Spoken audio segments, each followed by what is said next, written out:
Sir, ठेकेदारी सीखने में कितना समय लगता है? बहुत माकूल प्रश्न है इनका। समय हर चीज में लगता है। चाहे कोई भी काम करें, आप कोई भी काम सीखें, उसमें समय लगता है और समय की एक सीमा होती है।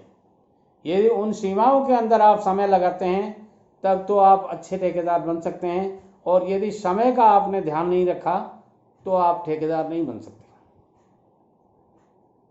मेरा स्वयं का अनुभव बताता हूं आपको।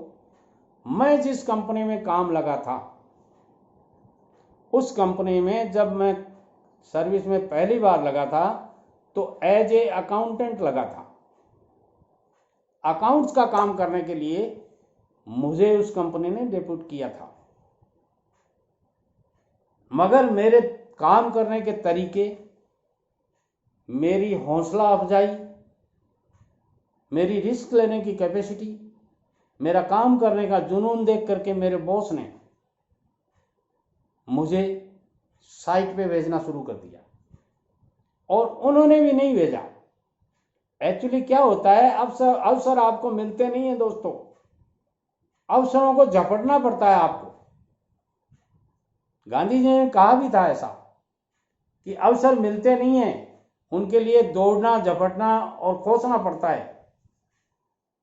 तो मुझे भी ये ठेकेदारी, मैं जब मेरे जहन में ये सवाल आता है कि मुझे कैसे मिली, तो ये मेरी हिम्मत से ही मिली है।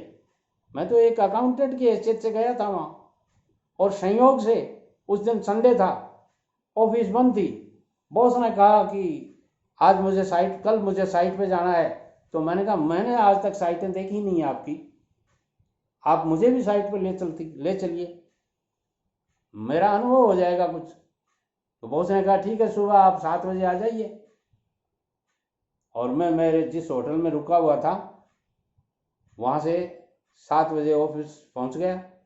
तो बॉस ने स्कूटर उठाया और बोले पीछे बैठिए, और मैं चला गया उनके पास,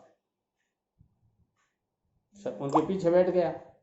9 किलोमीटर साइट थी हमारी, 9 किलोमीटर रोड के ऊपर काम चल रहा था। रोड से लगभग 300 फीट मान लीजिए आप, 300 फीट एक टीले के ऊपर काम चल रहा था। बॉस ने कहा वो काम चल रहा है अपना। खड्डे में खुदाई हो रही थी टीले के ऊपर, और वहां 1-2 ट्रक ग्रिट वगैरह पड़ी थी, और 1 ट्रक की ग्रिट रोड के ऊपर पड़ी थी। तो मैंने कहा ये रोड पे ग्रिट अपनी पड़ी है? बोले हाँ अपनी ही होगी, मुझे पूरा तो पता नहीं है, मगर अभी अपने जो सुपरवाइजर हैं यहाँ, उनका नाम चड्डा जी है, चड्डा जी से पूछते हैं। तो जाते ही बॉस तो अपनी और बातों में लग गए। मैंने पूछा चड्डा जी ये कंक्रीट अपनी पड़ी है क्या रोड पे? बोले हाँ। तो मैंने कहा वहाँ क्यों पड़ी है? बोले यहाँ ट्रक नहीं पहुँच रहे। चड्डा जी मुझे जानते नहीं थे, पहली बार गया था मैं साइट पे। तो चड्डा जी ने सोचा ये बॉस का लड़का होगा, क्योंकि मेरे बॉस की और मेरी एज में पिता पुत्र की एज का फर्क था। तो और मैं कुछ रहता भी मेरे हिसाब से था, इसलिए चड्डा जी ने सोचा हो न हो ये बॉस के लड़के हों। तो मैंने कहा वहां से यहाँ पहुंच सकती है ट्रक, यहाँ पहुंच सकते हैं? बोले आपको क्या पता? मैंने कहा क्यों, मेरे को पता कैसे नहीं, मेरे अनुभव नहीं है क्या? बोला नहीं, अभी आप बढ़िया के बच्चे हो, आपको क्या पता ट्रक कैसे आते हैं, कहाँ पहुंचते हैं, कहाँ नहीं पहुंचते। अच्छा, मैंने कहा बढ़िया के बच्चों को पता नहीं होता क्या? बोले पता होता तो हम जैसों को क्यों रखते आप? बॉस एक तरफ खड़े थे कहीं। हम दोनों जब जोर जोर से बोलने लगे तो बॉस ने सोचा क्या बात है, कैसे झगड़ रहे हैं शर्मा जी। तो बॉस मेरे पास आए कि क्या बात है। मैंने कहा सर ये चड्डा जी कहते हैं बढ़िया को बेटों को पता ही नहीं होता कि ट्रक कैसे पहुंचते हैं। तब चड्डा जी ने सोचा ये तो इनका लड़का तो नहीं है। और मैंने बॉस को कहा कि एक तरफ लेकर के कि ये ट्रक जो रोड पे इन्होंने डलवा रखा है ये यहाँ पहुंच सकता है? बोले शर्मा जी पहुंचता तो चड्डा जी मेरे 8 साल से काम कर रहे हैं, आज आपने पहली बार साइट पे आए और पहली बार ही आपने वो आड़ते में सेल डालने वाली बात कर दी। मैंने कहा नहीं सर, मैं सही कह रहा हूँ, ट्रक यहाँ पहुँच सकता है। बोले कैसे पहुँचेगा? मैंने कहा आपको मैं पहुँचा के दिखा सकता हूँ। बोले कैसे दिखाएंगे? मैंने कहा पानी की जो बोतल आप लाए हो वो मेरे को दे जाइए, कुछ थोड़े रुपए जो ट्रक के यहाँ तक पहुँचने में लगते हैं वो दे जाइए, और आप चड्डा जी को लेकर के ऑफिस चले जाइए, और शाम तक मैं यहाँ रह के आपको कितने ग्रिड के ट्रक चाहिए वो यहाँ डलवा दूंगा। और बॉस ने मेरी बात मानी।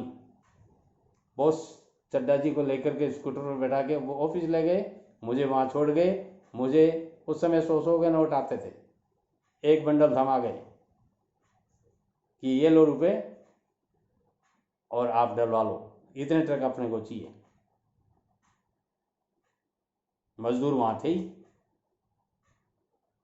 मैंने मजदूरों को कहा कि तुम्हारे पास कुल्हाड़ी है? बोले कुल्हाड़ी तो नहीं है। फावड़े हैं? बोला हाँ। तो मैंने कहा फावड़े से एक खींपड़ी काटो। खींपड़ी राजस्थान में एक खीप का एक छोटा सा पौधा होता है जो रस्सियाँ बांटने के काम में आता है, छपरों के ऊपर डालने के काम में आता है। तो मैंने कहा खींप काटो, और वहाँ जंगल तक काफ़ी खींपें खड़ी थी। मैंने खींप और आग दोनों कटवाए, और जो गाड़ी आए, जो बैलगाड़े से वो वहाँ रिट्रांसपोर्टेशन करते थे, तो बैलगाड़े की टायरों के निशान बने हुए थे, उन निशानों के ऊपर वो खींपें बिछा दी। और खींपें बिछाने के बाद में मैं वहाँ रोड पे गया, एक ट्रक वाला आया, उसको मैंने हाथ दिया, ग्रिड से भरा हुआ।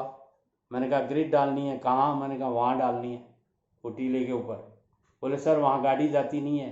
मैंने कहा किसने कह दिया? क्या ये गाड़ी जो पड़ी है मैंने डाली थी। कितने में डाली थी? बोले 200 रुपये में। तो मैंने कहा मैं तो 200 रुपये दूंगा नहीं, तुम्हारे को 180 रुपये दूंगा, और गाड़ी वहाँ डालनी पड़ेगी। उसने कहा कोई बाहर गांव के आदमी हो क्या आप? मैंने कहा क्या मतलब? क्या गांव का आदमी ऐसी व्यवस्था कर सकता है? वो चड्डा जी नहीं है क्या? मैंने कहा चड्डा जी की छुट्टी कर दी। तो बोले डाल दूंगा साहब। कब डाल दोगे? बोले अभी डाल देता हूँ। उसने गाड़ी को थोड़ा सा ऐसे घुमाया और स्पीड दी, और वो खींप के वो डाले हुए थे उनके ऊपर ऊपर ले जा करके सीधा मैं गाड़ी के पीछे पीछे दौड़ने लगा, और वहाँ डाल जा करके, और जो खड्डा बना हुआ था उस खड्डे के 10 फीट दूर उसने गाड़ी को ब्रेक दिया कि साहब यहाँ डाल दूँ क्या? मैंने कहा हाँ डाल दो। उसने दोनों तरफ के डाले खोल दिए, गाड़ी खाली हो गई। मैंने उसको ऑर्डर दिया कि तू 3 गाड़ियाँ लगा, और 3 गाड़ियाँ लगा करके 1 घंटे में डाल दो। 8 किलोमीटर क्रेशर था, वो धड़ाधड़ लाए और डाल के नक्की कर गए। मैंने उनका पेमेंट किया, और दोपहर में जा कर के सेठ जी को कहा, मैंने कहा बॉस गाड़ियाँ डल चुकी हैं, और वहीं चड्डा जी ने कि जहाँ बैलगाड़ी से डलवाई थी वहाँ मैंने गाड़ियाँ खाली करवा दी। तो सीखने का मतलब ये है कि सीखने में कितना टाइम लगता है ये आपके ऊपर डिपेंड करता है दोस्तों।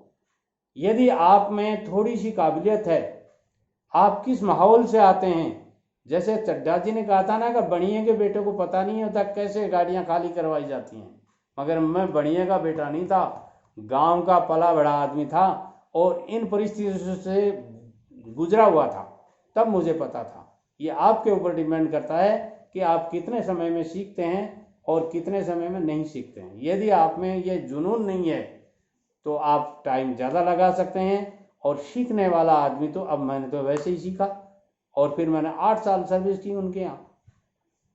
8 साल का 82 से, सॉरी 70, ये बात मैंने गलती से बता दिया होगा शायद आपको, 82 की बात नहीं है, ये 76 की बात है। 82 में तो मैं ठेकेदार बन गया था। तो अब देख लीजिए आप, 8 साल मैंने उनके यहाँ सर्विस की, और सर्विस करते करते करते करते जब मेरे पास में सारी चीज़ें, मैंने एक वीडियो बनाया, आप शायद देखने में, ठेकेदारी कैसे सीखें, पहला कदम, दूसरा कदम, तीसरा कदम, चौथा कदम, पाँचवां, छठा, सातवां कदम मैंने पूरे किए हैं स्टेप बाय स्टेप, और तब जाके 8वें साल में मैंने ठेकेदारी अपनी शुरू कर दी। तो ये टाइम आपके ऊपर डिपेंड करता है कि आप किस फैमिली से आते हैं, आपके पास कैपिटल हो, अनुभव नहीं हो, तो जल्दी आप कैपिटल हो तो आप जल्दी काम सीख तो जाते हैं, मगर कैपिटल नहीं हो तो कर नहीं पाते, आपके पास संसाधन नहीं होता है। तो ये आपके ऊपर डिपेंड करता है कि आप कितना जल्दी सीखते हैं और कितना लेट सीखते हैं। नमस्कार।